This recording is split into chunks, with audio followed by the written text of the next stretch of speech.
Top quality और consistent performance के लिए सिर्फ सिल्वर पंप नाम याद रखना। अब राजनीतिक सत्ता की बात भी करते हैं, जिसमें वीकेंड पर नेताओं ने मौखिक मुकाबले के लिए कठमुल्ला शब्द का चयन किया है।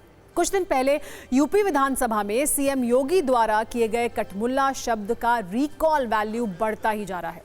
पिछले कुछ दिनों से अलग अलग मंचों पर विपक्ष के नेता कठमुल्ला शब्द के इस्तेमाल के लिए सीएम योगी की आलोचना कर रहे हैं और आज इसी आलोचना में ऑल इंडिया मजलिसे इत्तेहादुल मुस्लिमीन यानी AIMIM के बहुत बड़े नेता और पार्टी के इकलौते सांसद असदुद्दीन ओवैसी ने अपने शब्द जोड़ दिए हैं। सीएम योगी ने कहा था कि ये लोग उर्दू पढ़ाकर दूसरे के बच्चों को मौलवी बनाना चाहते हैं, देश को कठमुल्लापन की तरफ ले जाना चाहते हैं। यह कतई स्वीकार नहीं होगा। इस पर असदुद्दीन ओवैसी ने कहा है कि यह स्पष्ट है कि यूपी के सीएम को उर्दू नहीं आती, लेकिन वो वैज्ञानिक क्यों नहीं बने, इसका जवाब केवल वो ही दे सकते हैं। एक बार सुनिए कि सीएम योगी ने क्या कहा था, जिस पर आज ओवैसी ने तीखे हमले किए हैं। अपने बच्चों को ये लोग पढ़ाएंगे इंग्लिश स्कूलों में और दूसरे के बच्चे के लिए अगर वो सुविधा सरकार देना चाहती है, कह देंगे उर्दू पढ़ाओ इसको, यानी उसको मौलवी बनाना चाहते हैं, कठमुल्लापन की ओर देश को ले जाना चाहते हैं। ये नहीं चल सकता। उत्तर प्रदेश की असेंबली में ये कहा कि उर्दू पढ़ना कठमुल्लाओं की तरह मौलाना बनाना की बात है, साइंटिस्ट नहीं बनते। अब जाहिर है उत्तर प्रदेश के मुख्यमंत्री को तो उर्दू नहीं आती, मगर वो साइंटिस्ट क्यों नहीं बने, उसका जवाब वही दे सकते हैं।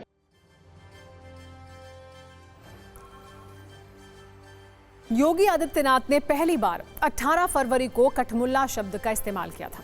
इसके बाद उन्होंने फिर से 26 फरवरी को कठमुल्ला शब्द का इस्तेमाल किया, जिसके 3 दिन बाद आज ओवैसी बरस पड़े। ओवैसी के बयान पर आज योगी आदित्यनाथ ने तो कुछ नहीं कहा, लेकिन बीजेपी कह रही है कि ओवैसी मुसलमानों को कट्टर बनाना चाहते हैं, जबकि विपक्ष इस मामले में ओवैसी के साथ खड़ा हुआ दिख रहा है। मुख्यमंत्री योगी आदित्यनाथ जी किसी भाषा के विरोधी नहीं है।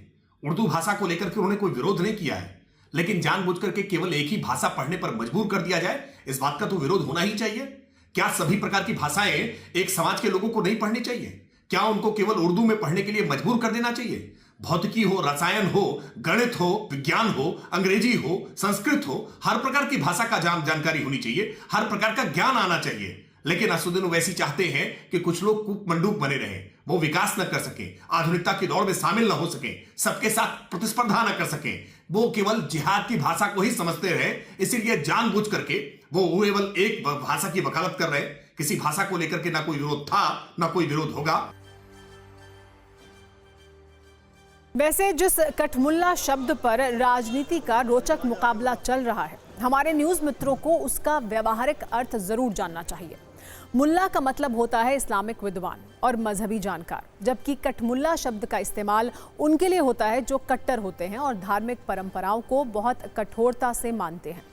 मुल्ला वो हैं जो कुरान, हदीस और इस्लामिक शिक्षा का अध्ययन करते हैं और धार्मिक मामलों में मुसलमानों का मार्गदर्शन करते हैं, जबकि कठमुल्ला वो हैं जो रूढ़िवादी परंपराओं और विचारों को आगे बढ़ाते हैं। मुल्ला आधुनिक सोच को भी शामिल करते हैं और उन्हें सम्मानजनक और मध्यम मार्गीय माना जाता है, जबकि कठमुल्ला आधुनिक सोच और बदलाव का विरोध करते हैं। इसलिए इस शब्द को आलोचनात्मक और नकारात्मक तरीके से इस्तेमाल किया जाता है। यानी एक लाइन में कहें तो हर मुल्ला कठमुल्ला नहीं होता, लेकिन हर कठमुल्ला रूढ़िवादी और कट्टर जरूर होता है। वैसे उर्दू वाले विवाद में ये जानना भी जरूरी है कि कठमुल्ला बनने के लिए उर्दू नहीं अरबी पढ़ने की ज़रूरत होती है, क्योंकि मदरसों में अरबी पढ़ाई जाती है मौलवी बनाने के लिए, लेकिन राजनीति को उर्दू ज़्यादा सूट कर रहा है। और जिस तरह से कठमुल्ला शब्द पर कुछ दिन के बाद राजनीति के सूचकांक में बढ़त बनी हुई है, उससे ये प्रतीत होता है कि 2027 के चुनाव में बटेंगे तो कटेंगे और एक हैं तो सेफ हैं के बाद कठमुल्ला शब्द को वोट खींचने वाला चुंबक बनाने की कोशिश की जाएगी।